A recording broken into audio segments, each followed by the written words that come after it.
Bonjour et bienvenue. Après des mots populaires, j'ai fait 2 vidéos sur les graphiques en MRU. Première vidéo, c'est sur les graphiques horaires de position. Ça veut dire ce sont des graphiques où d'un côté on a la position sur l'axe Y et sur l'axe horizontal on a le temps. Alors ces graphiques vont nous donner vraiment la position pour n'importe quel temps. Qu'est-ce qu'on peut faire avec ces graphiques? Il y a 2 choses qui vous seront demandées, soit en interro, soit en examen. La première tâche, c'est de sortir d'équations de position à partir de données que vous pouvez lire dans un graphique. Et autre question, de faire le graphique de vitesse avec les temps, les graphiques horaires de la vitesse, c'est-à-dire sur base de lecture que vous avez pris sur les graphiques qui est la position avec les temps. Alors, commençons directement. On voit que c'est un mobile qui fait différents mouvements. Ça, c'est pas un seul mouvement MRU, mais c'est 2 parties, 2 étapes, si vous voulez, en MRU.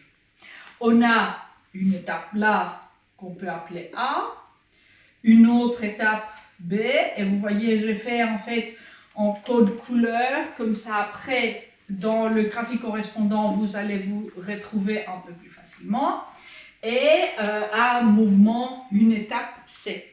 Comment est-ce qu'on peut voir? Comment est-ce qu'on sait quel mouvement est le ABC? Comment on sait en fait les séparer? Chaque mouvement MRU aura un graphique de position qui sera un segment avec la même pente. Pourquoi la même pente? Parce que la pente, justement, dans un graphique x dt, ça va être la vitesse.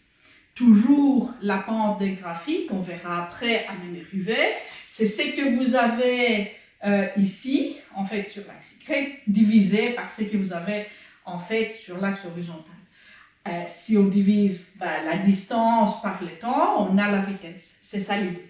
Alors, maintenant qu'on a séparé notre graphique en 3 types de mouvements distincts, regardons pour le A. Le premier en fait job, c'est de trouver l'équation de position. L'équation de position qui, en forme générique, ça s'écrit de la façon x de t, c'est x0 plus la vitesse fois t moins t0. Regardons maintenant ce qu'on sait à propos du graphique A. Alors, graphique A, on voit que le mouvement commence à 0 secondes. Alors, T0, ça va être 0 secondes. Qu'est-ce d'autre est-ce qu'on sait? On sait que la position initiale, on peut le lire là. Alors là, c'est la position. La position quand le mobile démarre, pour cette étape A, c'est aussi 0. X0, c'est 0 mètres. Alors, la seule chose qu'on doit calculer, c'est la vitesse. Je viens de dire que la vitesse, on va la calculer en prenant la pente du segment de droite. Comment est-ce qu'on va prendre la pente? Si on a une droite, on peut prendre un triangle, le plus grand, le mieux. Et regardez, je vais prendre en fait ces triangles. Et ces triangles va nous donner le delta x, qui correspond à ces mouvements. Et ici, cet autre côté perpendiculaire va donner le delta t.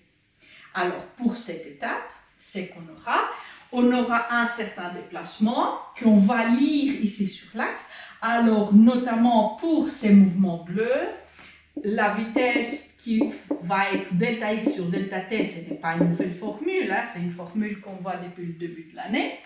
Alors, ça va être, on va de 0 à 30, alors fin moins début, divisé aussi par fin moins début, ici.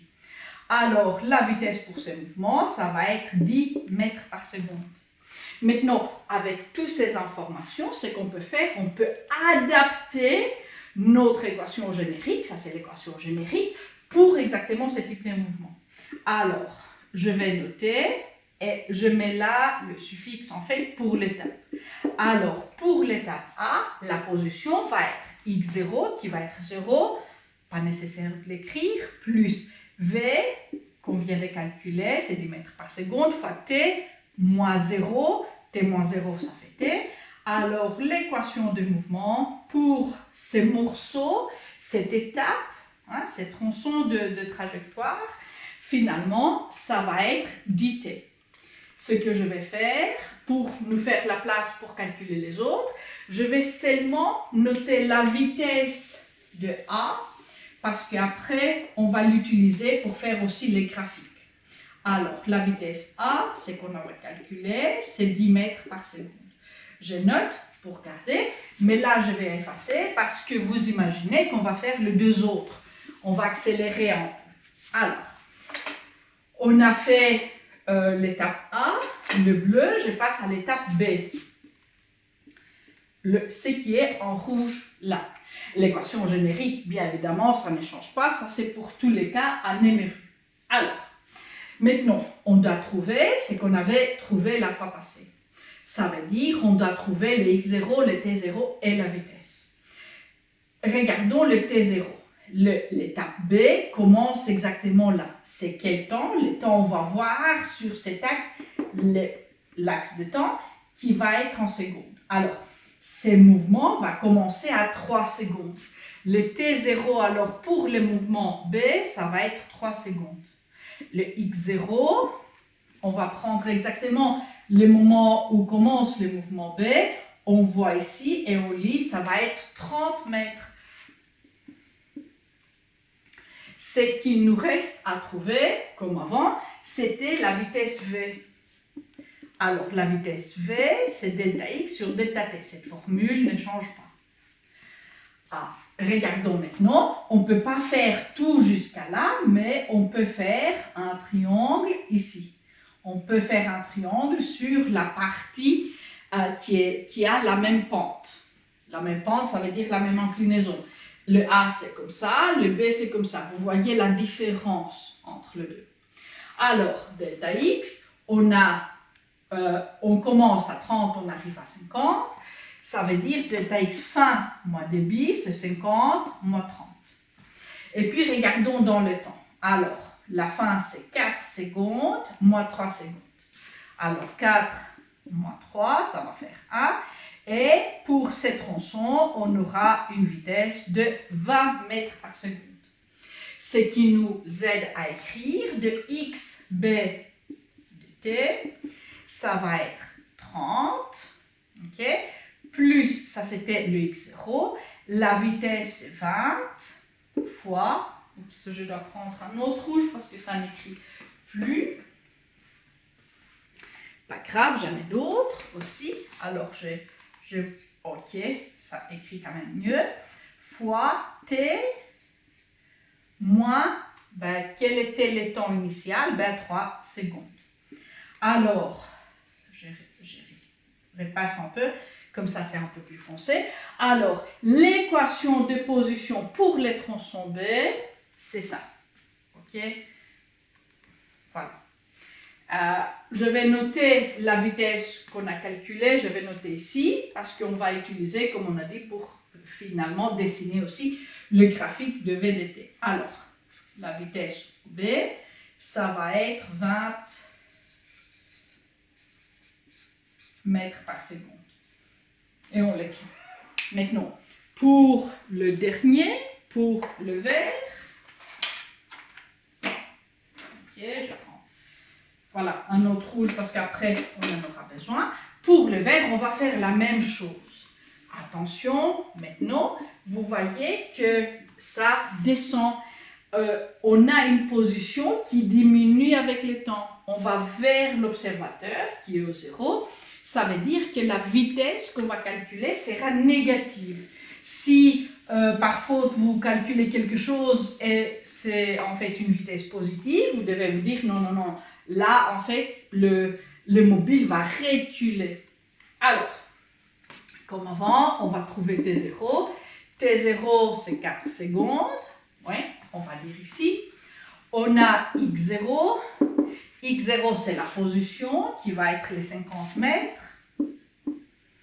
Et puis, on va faire un grand triangle ici, si vous voulez, pour mesurer le delta X et le delta T.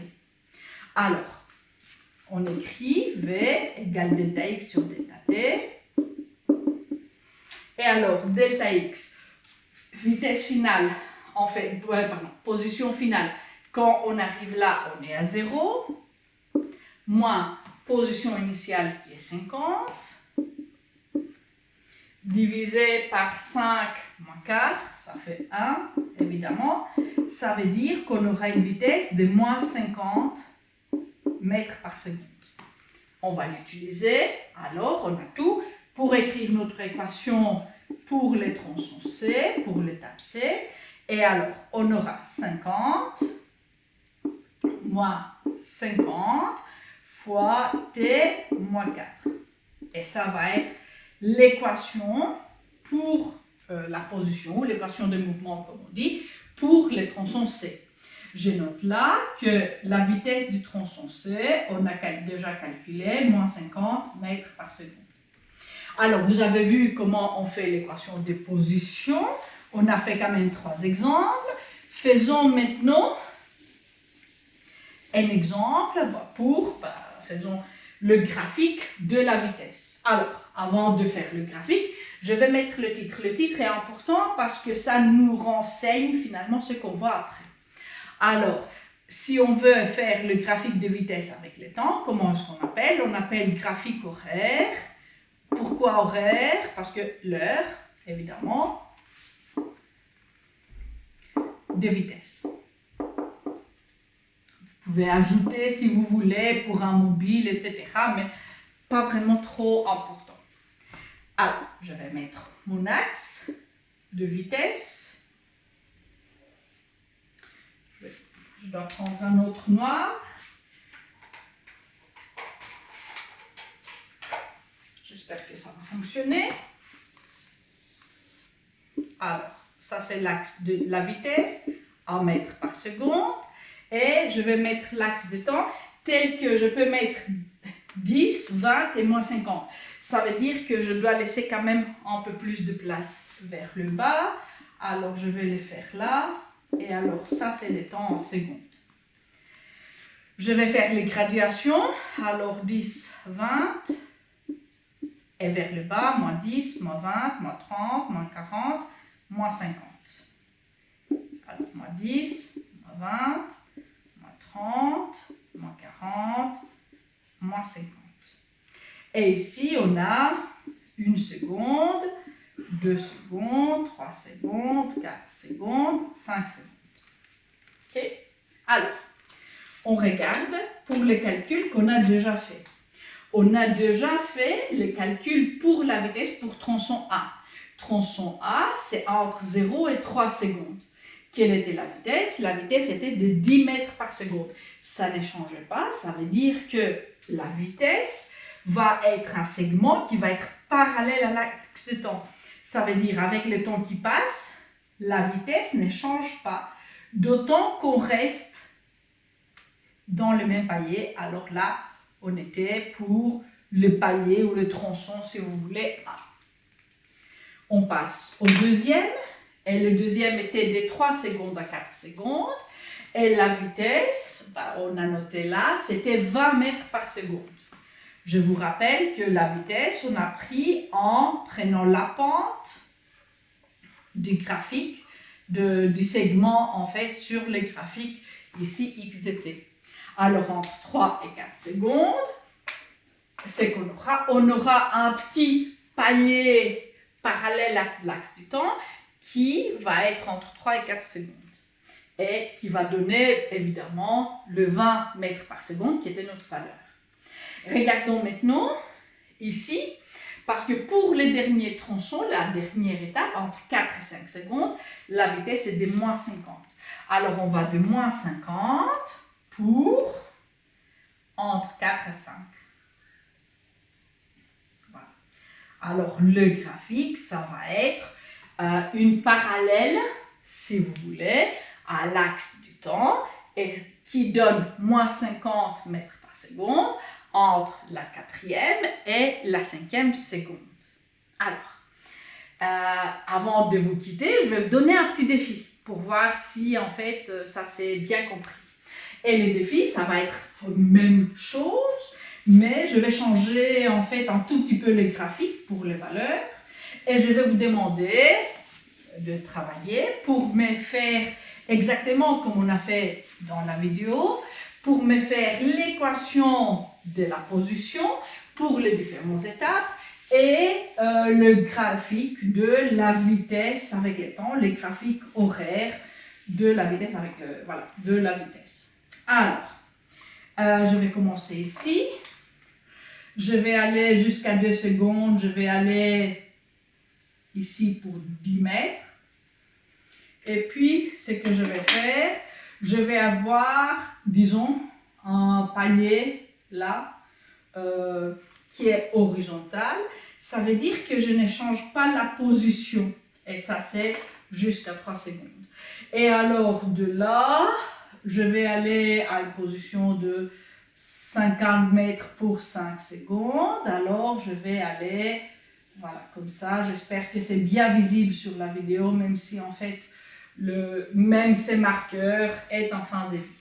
Alors, vous avez le palier A, de 0 à 2 secondes. Vous avez le palier B, entre 2 et 3 secondes, qui est un palier horizontal. Et vous avez le palier ou l'étape C qui va partir de 10 mètres pour arriver à 50 mètres dans ces 2 secondes en fait qu'on a là. J'attends vos réponses pour vous donner des points bonus. Je vais vous dire au revoir et aussi à très bientôt pour la vidéo à l'envers. Ciao!